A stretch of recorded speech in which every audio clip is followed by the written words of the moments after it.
Yo, man, I was coming to y'all with a quick video, man. I got a comment, look like y'all was sincere about a question, but what is it? E Purdy or P Erdy is one. I should have looked at the damn picture. I screenshotted the picture so I can say the very name. You feel? But yeah, we'll shout him out on the title.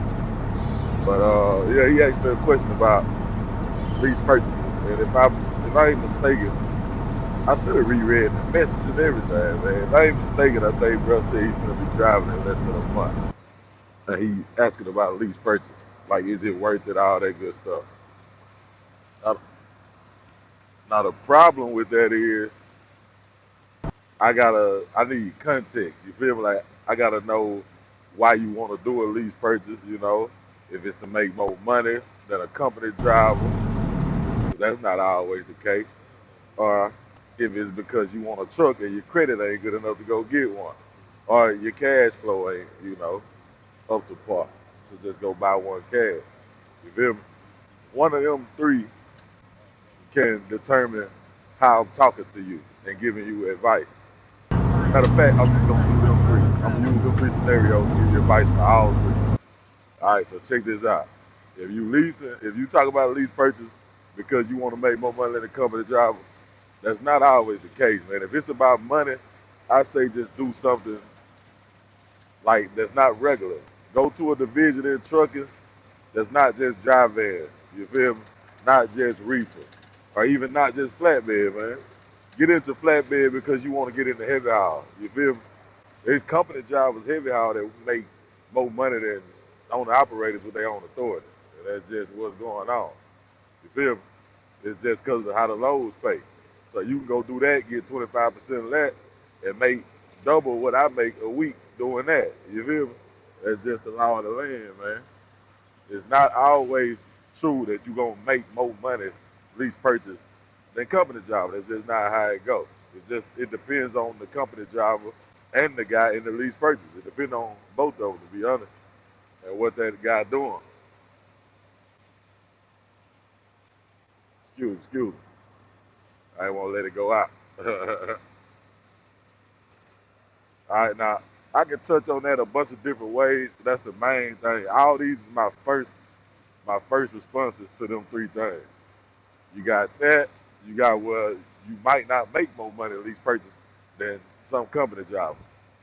All right, now the second one I said was your credit ain't up to par. Well, that's the thing about a lease purchase that don't nobody really talk about, man. I hear a couple people saying, but you don't hear it a lot. Your credit need to be up to par even in a lease purchase, but and that'll keep you from failing in a lease purchase. You feel me? Because you might be in a situation where trucking ain't cutting it in that lease purchase. Not saying that it ain't cutting it to where you got to give up and all that, but it ain't cutting it to where like you got to ask people for money. You feel me? Like you got to ask pop for money, or you got to ask mama for money, or your homeboy. You feel me? You might end up in that situation because of a lease purchase. You see what I'm saying? So with that being said, your credit need to be A1. You need to be able to go buy a truck with your credit before you get a lease purchase. You feel me? And that's just how it goes. I'm telling you stuff that I know from experience, not something that somebody else telling me. You feel me? I ain't never had good credit. I had good credit before I knew I had good credit, and then I messed up my credit. You feel me? Yeah. Once I realized I had good credit, I had my first credit card and was already in the negative on that, not paying them folks back, just using the money. You feel me? So you need to have good credit before you start talking about a lease purchase. It's gonna help you out in the long run. Remember that. Lou told you. All right. Now the third one I said, you might not have the cash flow to go buy a truck cash. So another thing, it just play in part with the credit situation. If you ain't got no money, then you could be in a situation just like I just explained, asking people for money. You feel me? If you ain't got no money to buy a cash truck, you really don't need to be leasing. That's just what it is, man. And then I know some, you can look at this and say, well, Lou, you always say you broke. I am. But that ain't got nothing to do with nothing. You feel me? I'm telling you the best advice I can tell you. If you ain't got no money, you don't need to be lease purchase. If you can't get out that lease purchase, like just say you got 20K in the bank, that will get you a cash truck. You take it somewhere where they fix it up so it's road ready. It's all kind of companies like that to do that. If you ain't got 20K in the bank, and let's just say that lease purchase, you've been in that lease purchase for a year. You feel me? And now it's time to get out of that lease purchase because something happened with the company. Let's just say you and the company at odds. They ain't give you the same freight they were giving you because now you got a year left on your lease purchase and they want to dick you around.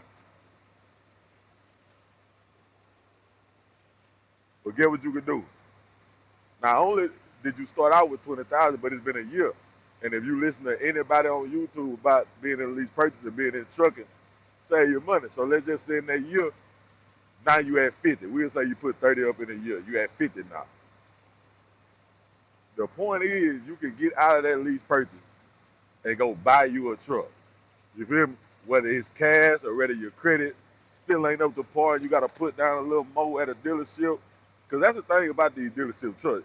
You can go get a truck from a dealership. It's just you might have to put more than the average Joe. You feel me? Because your credit messed up.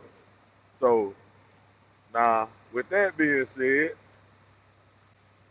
the moral of this story is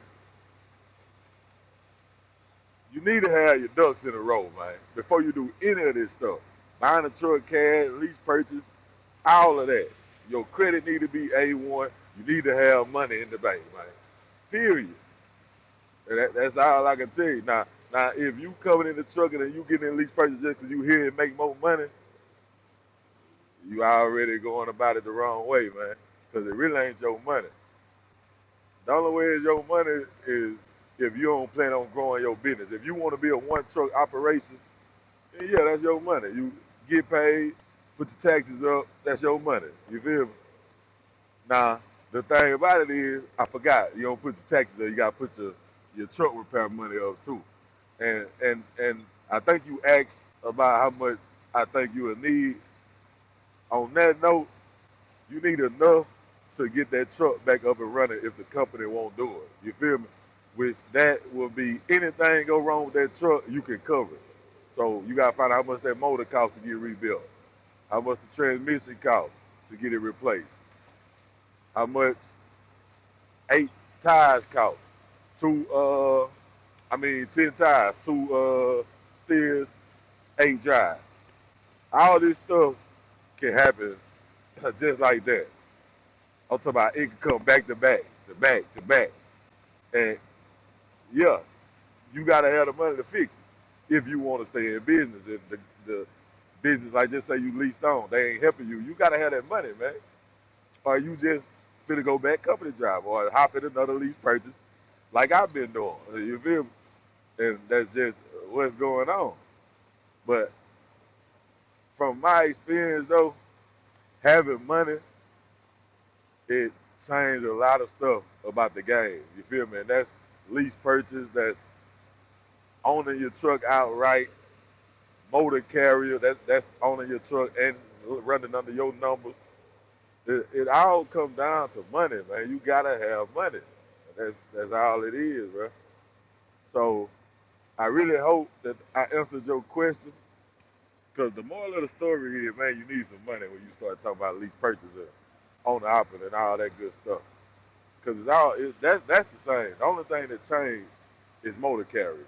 Lease purchase driver and an owner op can be the same thing. If that owner op is leased on to a company, it's the same thing. The only difference is he can take his truck somewhere. But I ain't even finna get into that. But I hope I answered your question, man. And best of luck to you. But my advice, if you want it, don't worry about leasing no truck. Don't worry about what these YouTube was putting on YouTube about how much money they making. And none of that. You feel me? Because that'll come. The money will come. I'm gonna tell you something else. If you go somewhere and you get into a division that pay good and stay where you at company and retire, so that's what a lot of us don't talk about, how we gonna retire. I mean, we can say we gonna do real estate all day long, or we gonna have 10 trucks and never retire all day long. The reality of it is, most of us ain't gonna do that. You feel me? And we gonna be working till we 82. So you gotta think about all this, man. I'm just getting it to you real, raw, like I do on everything. You feel me? But that's just where I'm at with it, man. I hope I help you out with this video, bro. And another thing, man, y'all see how this went? Get in them comments, man, and give me something to talk about on these videos, bro. Cause I got 13 years of knowledge of this trucking shit, and 35 years of knowledge living, man, and just learning, listening, analyzing. Cause that's all I be doing is analyzing situations. You feel me? So yeah, man. With that being said, I hope y'all enjoy this, and I'm finna get up out this thing. Y'all remember, we don't do the right thing for strikes and pass on the back and all that good stuff, man. We do the right thing because the right thing to do, man. Y'all stay up. I'll let y'all on the next. You better make some shake. You better make some shake.